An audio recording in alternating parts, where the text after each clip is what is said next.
à toutes et à tous. Est-ce que ça marche? Ouais. Bon. On va dire que ça marche. Alors, je suis un peu de retour pour quelques petites vidéos. Un petit mot pour vous expliquer pourquoi j'en avais pas fait ces derniers temps. Non, d'abord vous dire où je suis.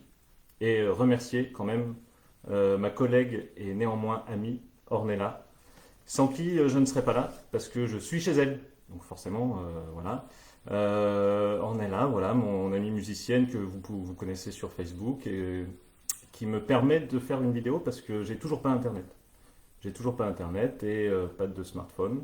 Et Ornella, elle a une super connexion bien rapide, et voilà. Et en plus, elle m'a un peu motivé pour refaire des vidéos. Donc je la remercie beaucoup. Alors j'avais pas fait de vidéo parce que l'an dernier, en fait, je faisais tout ça en vrai, physiquement, avec des étudiants du campus connecté à Romans, et puis surtout dans un bar au Magmatera à Romans. On a fait des discussions et je faisais des chroniques de l'actualité internationale en présentiel, physique, réel, humain, concret. Donc voilà pourquoi j'avais un peu lâché les vidéos. Première raison.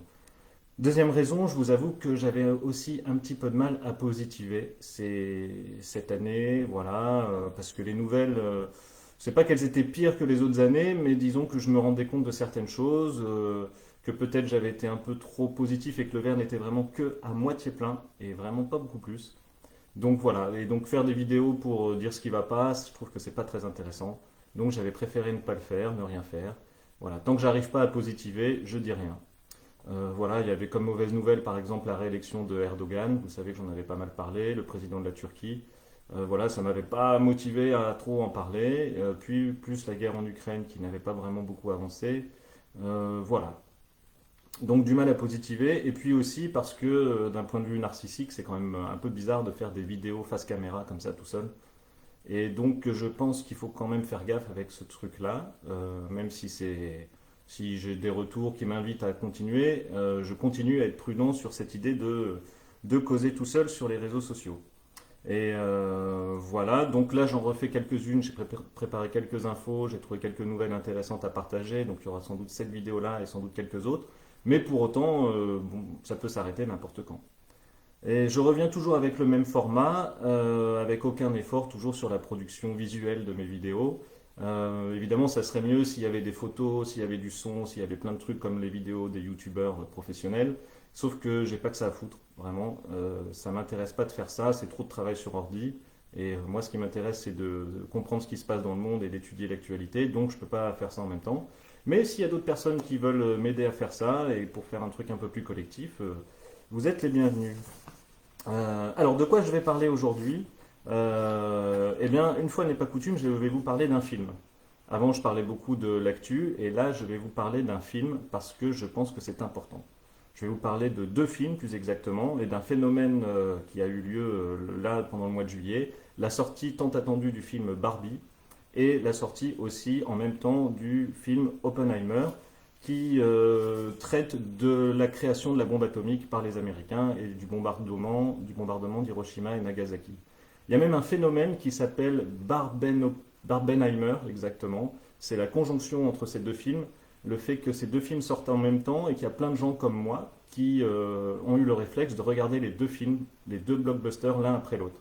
Il y a plein de trucs sur internet qui font la synthèse visuelle entre ces deux films. Vous pouvez taper Barbenheimer, donc la conjonction des deux mots, et vous verrez plein d'images délirantes qui ont été faites avec ça. Il y a plein de t-shirts qui sont sortis. Je pense que ça va marquer un petit peu visuellement l'époque. Parce qu'évidemment, il y a un contraste entre Barbie, un film rose bonbon fluo très léger, et un truc sur la bombe atomique super grave. Mais pour autant, c'est intéressant de voir que ces deux films sortent en même temps et il y en a un qui l'emporte sur l'autre. Et contre toute attente, on aurait pu croire que moi, ce qui allait m'intéresser, ça allait être la bombe atomique, parce que effectivement, la question du bombardement de Hiroshima et Nagasaki, de l'utilisation de l'arme nucléaire, c'est un sujet qui m'intéresse depuis longtemps. Mais j'ai vu les deux films et je vous invite uniquement à voir Barbie et pas à voir l'autre film qui est de Christopher Nolan. Alors le film Barbie, je pense que c'est un film qui est historique. Pourquoi? Parce que j'ai jamais vu un blockbuster dans lequel le mot patriarcat est prononcé une trentaine de fois, peut-être même plus. Et ça dit quelque chose de l'époque quand même.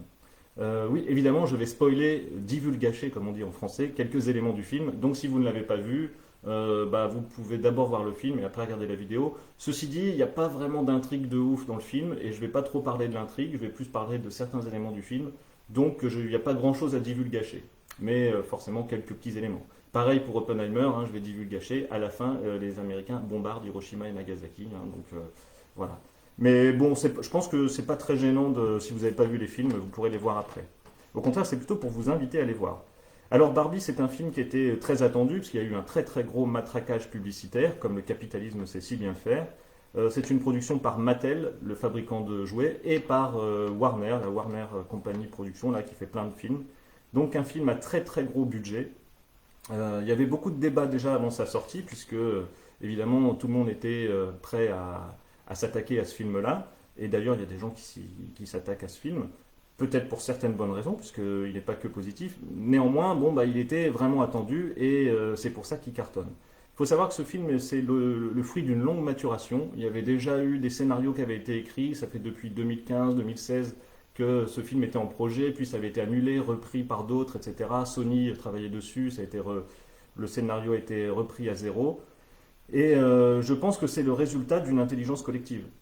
Voilà, ça fait déjà depuis 2018 que l'équipe qui a réalisé le film était dessus. Donc c'est une femme qui l'a réalisé, Greta Gerwig, ancienne actrice, réalisatrice, elle a fait du théâtre et c'est quelqu'un d'assez chouette. Hein, je vous invite à vous renseigner sur elle. Elle a fait pas mal de films intéressants, plutôt du cinéma un peu critique, un peu très indépendant. Et elle a réalisé le scénario avec son compagnon, qui lui aussi fait des films plutôt indépendants aux États-Unis. Voilà, elle a beaucoup traité des questions de couple, des questions des histoires d'amour et de sexualité dans ses différents films, donc elle sait plutôt de quoi elle parle. Et c'est quelqu'un qui a l'air quand même assez chouette. Évidemment, elle était attendue au tournant par les féministes qui se méfiaient quand même c'est super dangereux. Et elle-même, elle explique qu'elle a beaucoup hésité à accepter de réaliser le film Barbie parce que c'est qui tout double, quoi. Elle peut flinguer sa carrière, c'est tellement attendu qu'elle peut en un film cramer sa carrière. Mais je pense que ça a été l'inverse. Il faut voir ce film, moi j'y suis allé par curiosité et parce que je pense que ça donne la température de la société en 2023. Ça nous fait un état des lieux, une photographie de notre époque. Et qu'est-ce que ça nous dit? C'est que l'époque, elle est traversée par la question du patriarcat. Et comme dans mes nombreuses chroniques depuis pas mal d'années, j'avais beaucoup parlé du patriarcat, je me devais un minimum d'aller au moins voir ce film pour être connecté à mon époque. On peut dire de la même façon que les films Avatar, les premiers opus et le dernier qui est sorti, parlent aussi beaucoup de l'époque et de façon assez intéressante puisque Avatar dénonce grosso modo un rapport utilitariste et violent, méchant avec la nature et nous invite à faire corps avec la nature, ce qui est parfaitement dans l'époque, et c'est plutôt une nouvelle positive. Tant mieux si ces films qui cartonnent dans le monde entier sont plutôt véhiculent une idéologie plutôt intéressante. Parce que oui, Barbie, ça ne concerne pas juste les États-Unis et l'Europe, c'est le monde entier qui attend ce film. Toute l'Asie est au taquet, la Corée, le Japon, mais aussi la Turquie, mais aussi l'Égypte. Partout, la question se pose pour les gouvernements, est-ce qu'on laisse passer un film comme ça? Par exemple, le Pakistan, qui est quand même un pays important hein, démographiquement, hésite pour l'instant, je ne sais pas s'ils ont accepté la sortie du film. Il y a certains pays comme le Vietnam aussi qui ont demandé la censure de certains passages, plus pour des raisons géopolitiques, parce qu'il y a une carte qui les fâche dans laquelle il y a la mer de Chine et tout ça. En tout cas, tout le monde est sur l'écran, est à cran sur la question de ce film. Alors, quelques petits trucs qui m'ont intéressé dans le film. D'abord, avant de vous parler, je ne vais pas trop parler de Barbie parce que ça, vous voyez à peu près. D'abord, je vais vous parler de Ken. Pour renverser un peu le propos, déjà, je vous invite à voir l'affiche du film. Rien que l'affiche du film, la version française, est intéressante parce qu'il y a un jeu de mots qui s'est glissé discrètement. Et voilà, donc ça vaut le coup de voir ça, de voir l'affiche du film. Je vous laisse réfléchir à ça. Et Ken, donc, il incarne l'homme, la masculinité, voire la virilité, parce qu'évidemment il est plein de testostérone, il est super musclé comme le Ken qu'on avait en jouet quand on était petit. Et ce qui est intéressant dans ce film, c'est que Ken est complètement paumé. Donc ça nous dit, à juste titre, et je suis bien placé pour le savoir, c'est que être un mec en 2023, déjà être une femme c'est pas facile, mais il faut pas croire que pour les hommes c'est plus facile. Et on voit bien dans ce film, et c'est assez bien rendu, Ken est complètement paumé, il ne sait plus qui être, quoi être. Forcément, vu que le patriarcat s'effondre, en tout cas dans le monde occidental, ce qui n'empêche pas des retours et des backlash, des contractions et des réactions, des oppositions à cet effondrement du patriarcat. Mais vu ce phénomène d'ampleur, eh bien, Ken, en tant qu'homme, se retrouve complètement paumé.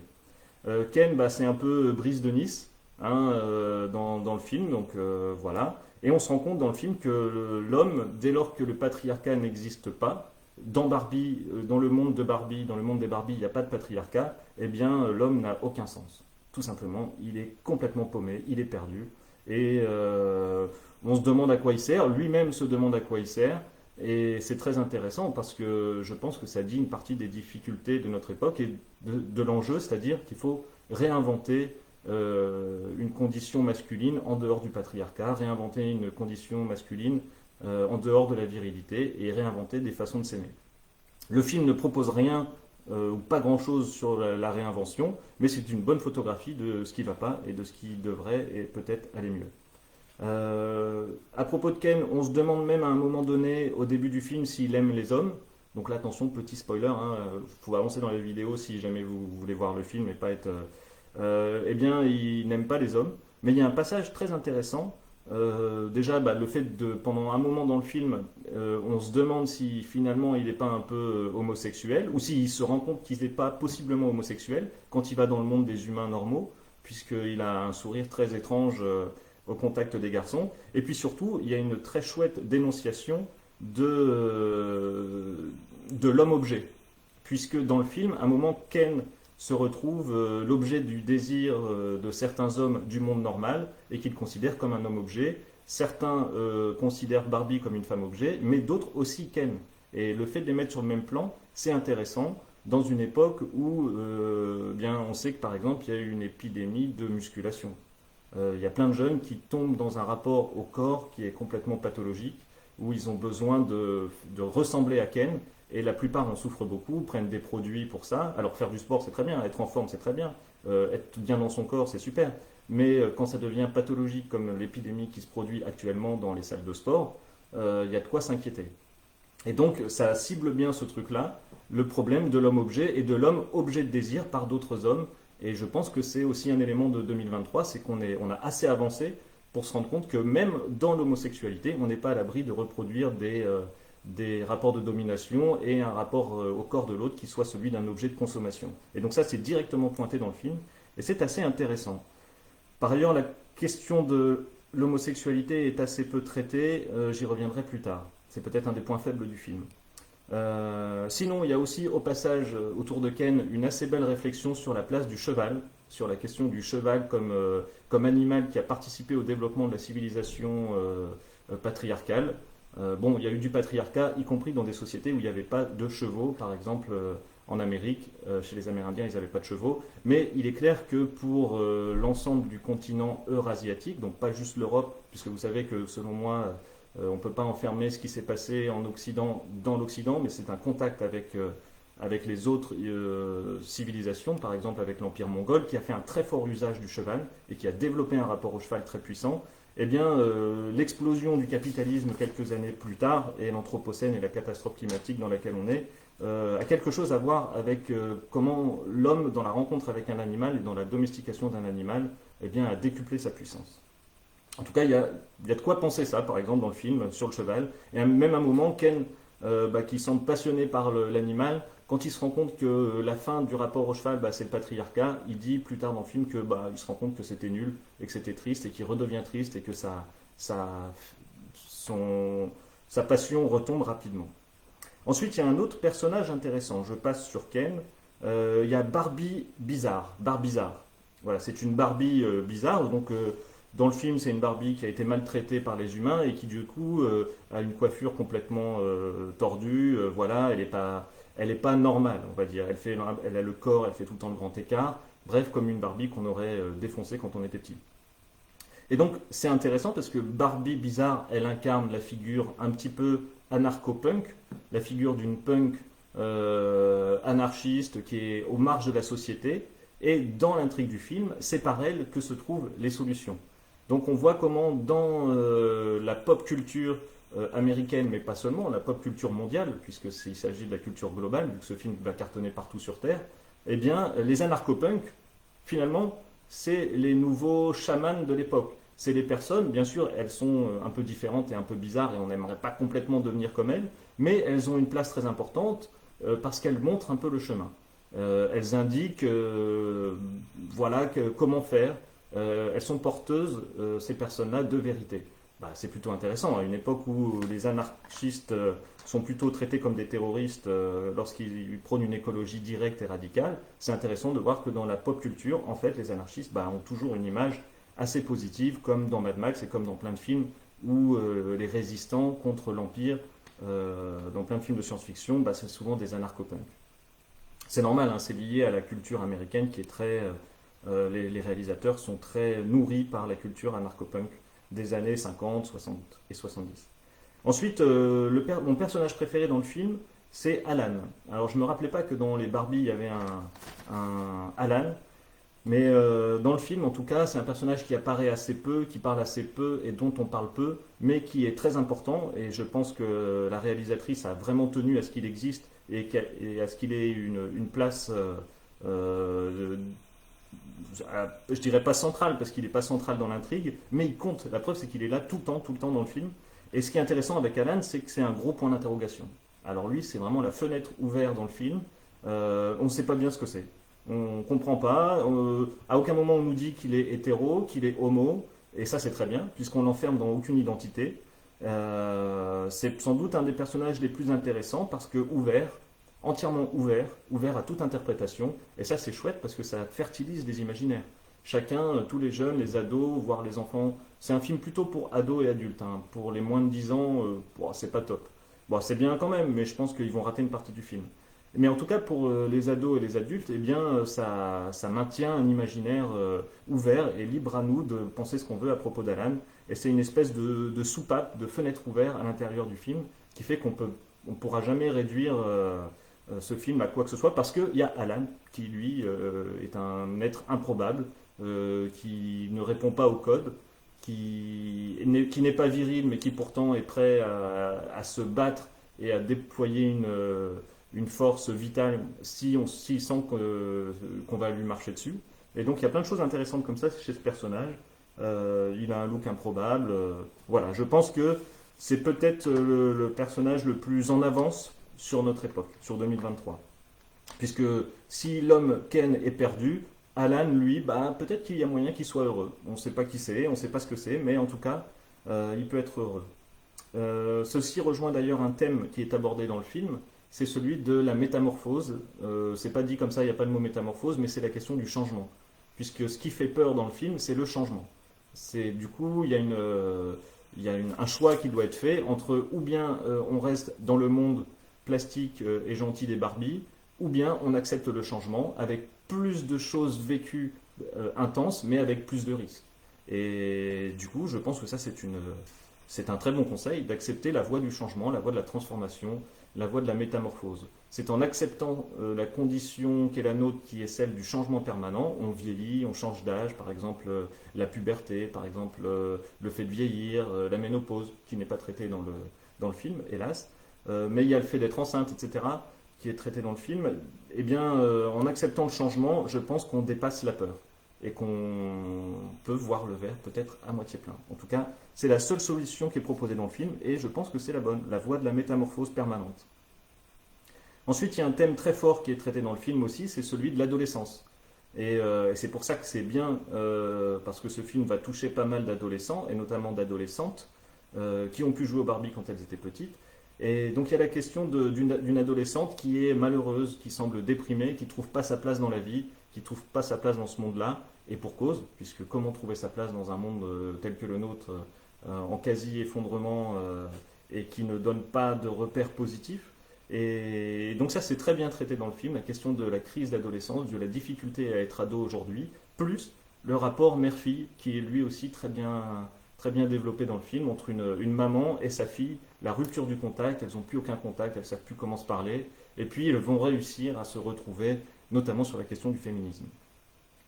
Il y a aussi la question de la non-mixité. À un moment, la conclusion du film, c'est que la non-mixité, c'est chouette, mais pas tous les soirs. C'est Barbie qui pose cette conclusion, puisque s'il n'y a que la non-mixité, eh bien, ça produit trop de tristesse, notamment chez Ken, et du coup de la violence en retour. Donc la non-mixité, oui, mais pas que la non-mixité. Donc c'est plutôt un chouette positionnement, puisque dans le film, à aucun moment, on renonce à la non-mixité, c'est-à-dire à des soirées entre filles.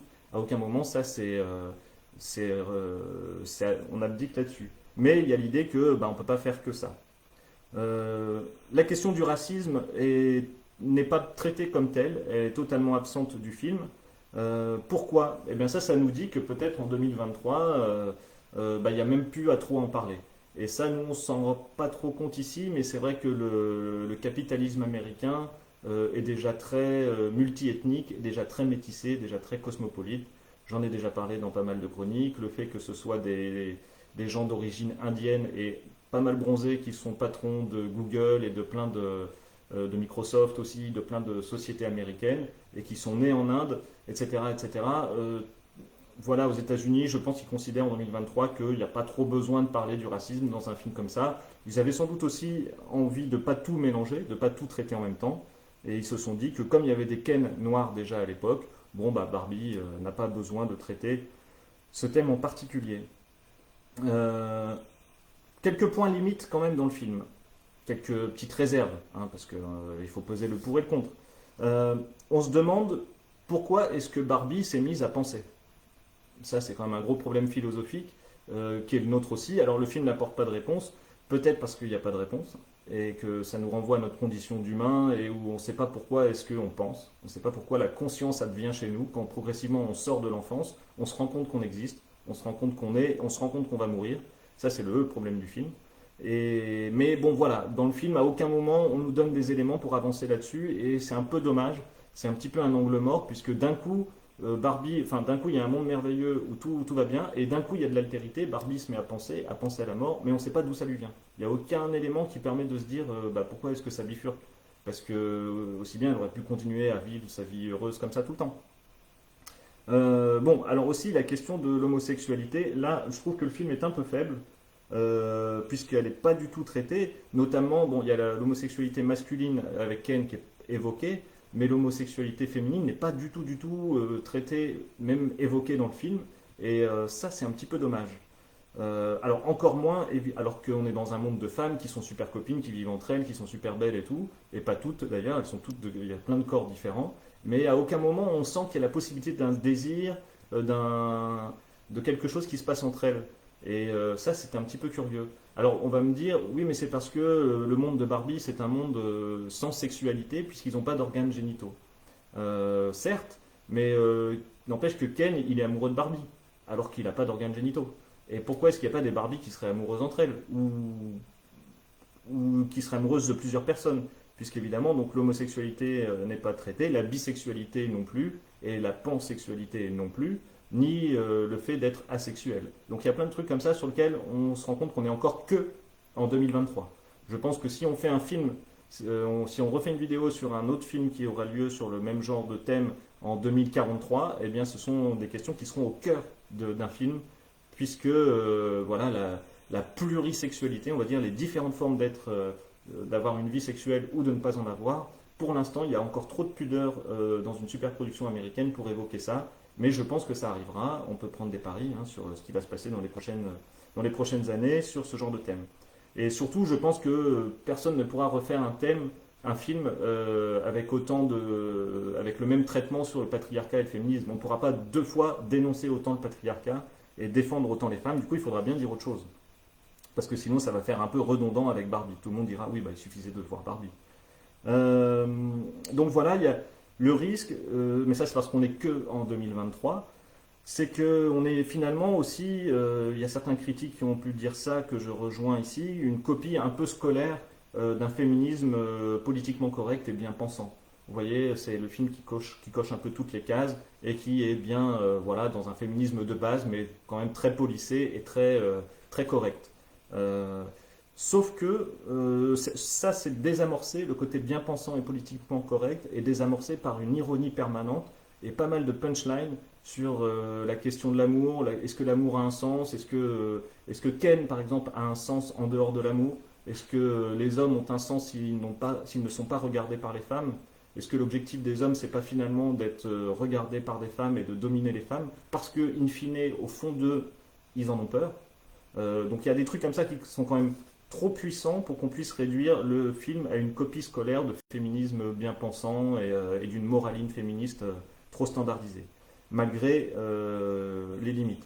Autre limite que moi je regrette, mais bon, ça c'est mon côté un peu, peut-être un peu chiant, c'est que la question climatique n'est pas du tout abordée.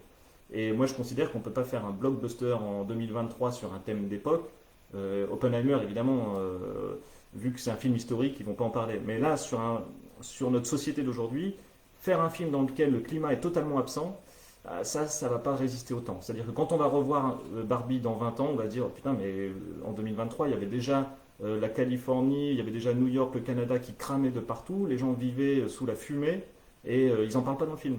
Alors qu'on aurait pu avoir, dans le petit monde de Barbie, des trucs qui fondent, on aurait pu avoir du feu, on aurait pu avoir des cataclysmes, des inondations, ne serait-ce que par évocation. On n'était pas obligé de traiter le thème, parce qu'on ne peut pas faire un film sur tout, mais c'est pas possible, il me semble, de faire un film aujourd'hui dans lequel cet élément est absent, aussi absent, totalement absent, alors qu'il traverse toutes nos existences et que ça devient le centre de ce qu'on vit, le centre de nos affects.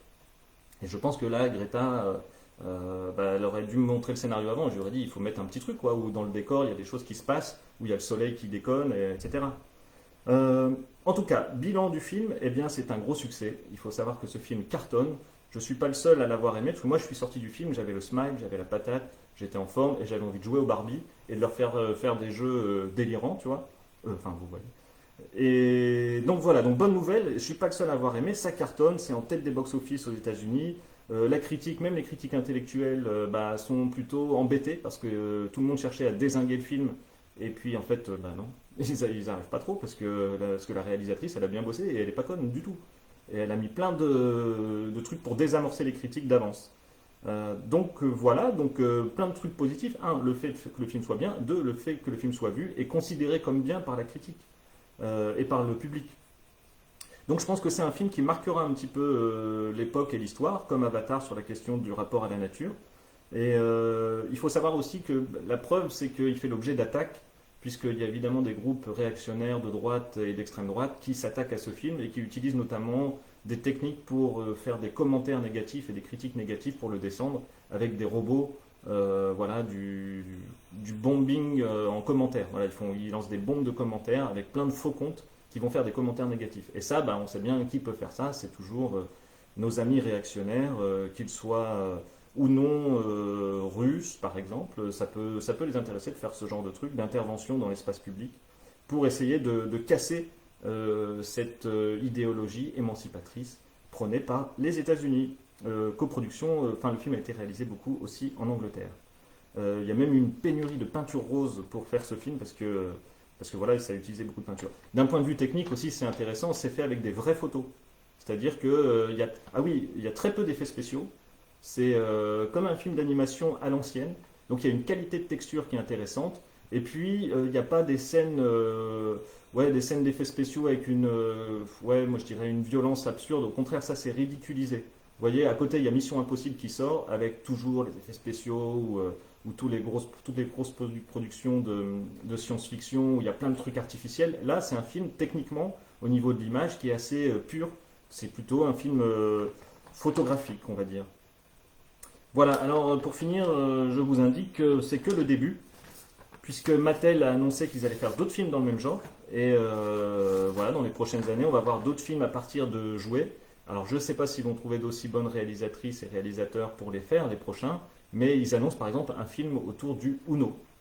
Alors je ne sais pas ce que ça va donner, hein, le Uno comme au cinéma, on va voir ce que ça donnera comme adaptation, puis bon, ça peut tomber à l'eau d'ici là. Mais normalement, ils vont lancer d'autres films, et je trouve que c'est quand même mieux que les Marvel, par exemple. Si on voit Spider-Man et tout, il y a quelques trucs pas mal, mais grosso modo, c'est que des scènes de course-poursuite et avec plein d'effets spéciaux, et il n'y a rien à penser. Dans Barbie, au moins, il y a quelque chose à penser. J'en viens plus rapidement au deuxième film, Oppenheimer. Alors Oppenheimer, ça dure 3 heures, c'est long, donc c'est un film par Christopher Nolan, grande star du cinéma, bien plus connue que Madame Greta Gerwig. Ah, il faut savoir que Barbie, ça sera d'ores et déjà le record au box-office d'un film réalisé par une femme. Quand même. Donc un film qui parle du patriarcat. Ah oui, je spoil aussi un truc.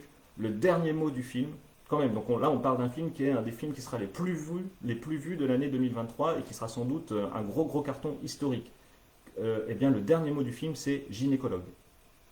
C'est incroyable quand même. Un des films qui sera les plus vus au monde, le dernier mot, c'est gynécologue. Bah, moi, je trouve que ça mérite d'être salué.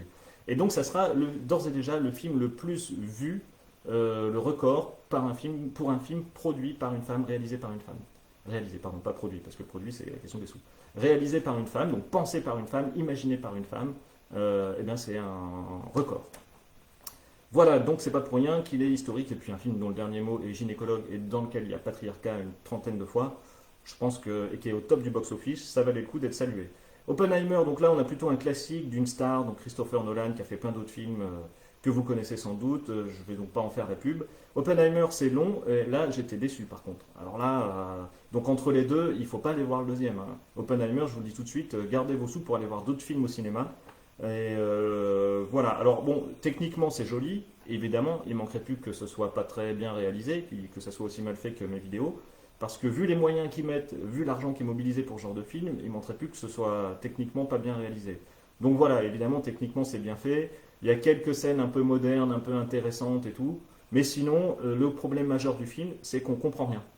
On comprend, bah si, on comprend un peu qu'ils sont en train de faire une bombe et qu'ils vont la balancer sur les Japonais, mais on ne comprend pas les flashbacks.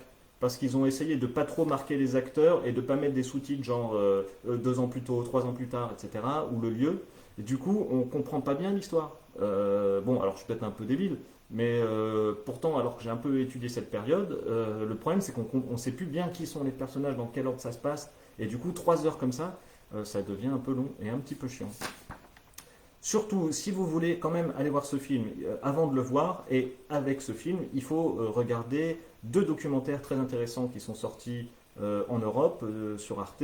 Un qui s'appelle La Bombe, un documentaire qui est déjà assez ancien mais qui vient d'être mis en avant par Arte et qui est très intéressant sur l'histoire de la bombe, de la création de la bombe atomique, la course avec les nazis, comment est-ce que les Américains ont naïvement, enfin, se sont trompés sur le fait que les nazis étaient en avance, comment est-ce que Einstein lui-même a fait une lettre et a fait pression sur Roosevelt pour qu'il mette en place un projet pour avoir la bombe avant les nazis, parce qu'évidemment la plupart de ces scientifiques qui ont mis au point la bombe, beaucoup étaient d'origine juive, ou juifs tout simplement.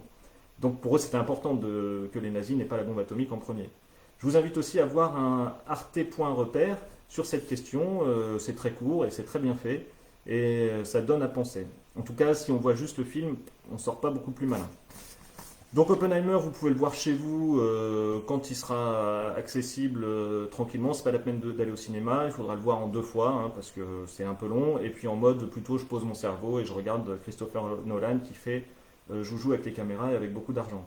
Des problèmes dans le film de Oppenheimer, c'est que par exemple dans la bande de scientifiques, pour être politiquement correct en 2023 sur la question du racisme, eh ben, ils ont mis des noirs.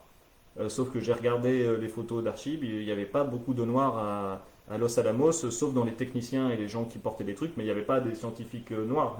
Donc ça, c'est vraiment, pour le coup, ça, c'est du woke politiquement correct, de bidouiller un peu les trucs pour dire, bah voyez, on représente les noirs. Voilà, on se demande pourquoi la meuf de son amante, à un moment, elle aussi, pourquoi est-ce qu'elle est latino, pourquoi est-ce qu'elle a les traits latino. Je suis pas sûr que dans les faits, elle était latino plus que ça, mais encore une fois, c'est pour faire du politiquement correct. Ceci dit, dans Oppenheimer, comme on est en 2023 et qu'il y a Barbie qui sort dans la salle d'à côté, la question du patriarcat est justement posée, et parce qu'effectivement, elle se posait à l'époque, puisqu'il y avait des femmes scientifiques. Il faut savoir même que l'idée de fission nucléaire, le concept a été développé par une femme scientifique en Allemagne, dans un article à l'époque. Donc les femmes ont toujours été au top de la recherche scientifique sur l'atome, sur la pensée de la radioactivité, pensez à Marie Curie en France. Et donc elles se rendent bien compte à l'époque dans le projet de réalisation de la bombe qu'elles sont considérées comme des secrétaires, qu'elles sont là pour s'occuper des enfants et éventuellement prendre des notes. Donc voilà, ça s'est posé dans le film, c'est plutôt bien. Quelques points positifs tout de même.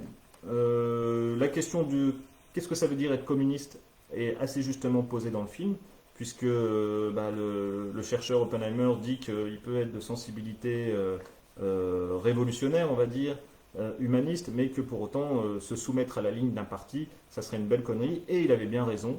Et donc ça permet de rappeler que tous les gens qui ont pris leur carte au Parti communiste dans ces années-là n'avaient aucune excuse, je le rappelle. Hein.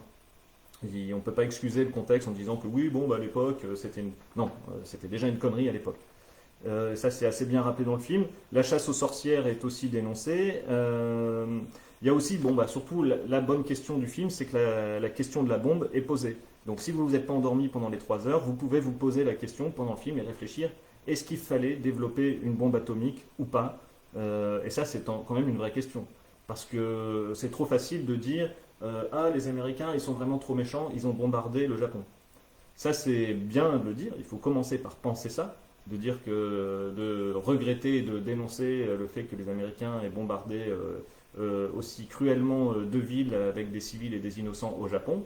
D'accord, ça c'est important, mais on ne peut pas en rester là. L'histoire est beaucoup plus complexe que ça. Ça c'est bien, mais c'est un peu le niveau CM2 de la pensée sur ce truc-là. Alors il faut passer par le niveau CM2. Il faut d'abord être révolté et révulsé par les images d'Hiroshima et Nagasaki. Mais après il faut creuser et voir que c'était quand même vachement plus compliqué. Et le film permet de faire avancer là-dessus et de nous faire dépasser la simple dénonciation de la bombe atomique par les Américains. Je vais écourter parce que je vois que l'ordinateur commence à chauffer. Il n'aime pas trop le réchauffement climatique non plus. J'entends du bruit, du coup le son va être moins bon. La question aussi qui est posée, c'est est-ce qu'il fallait passer à la bombe H, donc une bombe de puissance 10 000 fois supérieure à la première bombe atomique, puisque comme c'est dit un moment dans le film, dans une très bonne punchline, se noyer dans 3 mètres d'eau ou dans 3000 mètres d'eau, ça ne change pas grand-chose. Et pourtant, comme vous le savez, on a développé la bombe H. Il y a une grosse question qui n'est pas posée dans le film, malheureusement, qui est une grosse question historique que j'ai découvert bien plus tard, qui ne m'a jamais été enseignée là, c'est la question du bombardement nucléaire de la Corée. Il faut savoir que pendant la guerre de Corée, les Américains se sont posé la question de savoir s'il fallait bombarder ou non la Corée, et c'est pas aussi simple de dire qu'ils ont bien fait de ne pas le faire. L'histoire est peut-être bien plus compliquée que ce qu'on imagine, c'est un peu trop facile de dire c'était pas bien ce qu'ils ont fait. Tout simplement parce que le Japon, mais je ferai une chronique spéciale sur le Japon pour expliquer pourquoi est-ce que c'était plus compliqué que ça, parce que le Japon refusait d'abdiquer, et d'ailleurs, l'empereur qui était à la tête du Japon à cette époque-là, et qui a permis le massacre et la colonisation ultra-violente des Chinois, des Coréens, etc., qui a causé des millions et des millions de morts, cet empereur-là n'est mort qu'en 1989, quand moi j'étais déjà né. C'est quand même un peu dingue, c'est comme si Hitler était resté au pouvoir et qu'on avait qu'on avait fait un changement du régime, mais que l'empereur était resté au pouvoir. Et bien c'était le cas au Japon. Et ça on l'a un peu trop oublié sous l'effet du soft power japonais et de la puissance de conviction des Japonais et de leurs mangas et tout ça, tout ça, tout ça. Mais bon, je ferai une spéciale Japon parce que les Japonais ont été très fâchés parce qu'il y a des gens qui ont fait des images mélangeant Oppenheimer et Barbie et des t-shirts, etc. Et les Japonais ont appelé à boycotter tout ça en disant que c'était vraiment pas bien parce qu'il fallait pas rigoler avec ce qui s'était passé en 1945. Alors évidemment que c'est pas drôle Hiroshima et Nagasaki, mais ils ont qu'à expliquer ça aux Coréens et aux Chinois qu'ils ont très largement massacré, mis en esclavage, notamment sexuel. Je vous laisse là-dessus sur ces bonnes nouvelles. On se retrouvera dans quelques temps pour d'autres chroniques. J'ai pas mal de trucs à vous raconter. Salut! Terminé.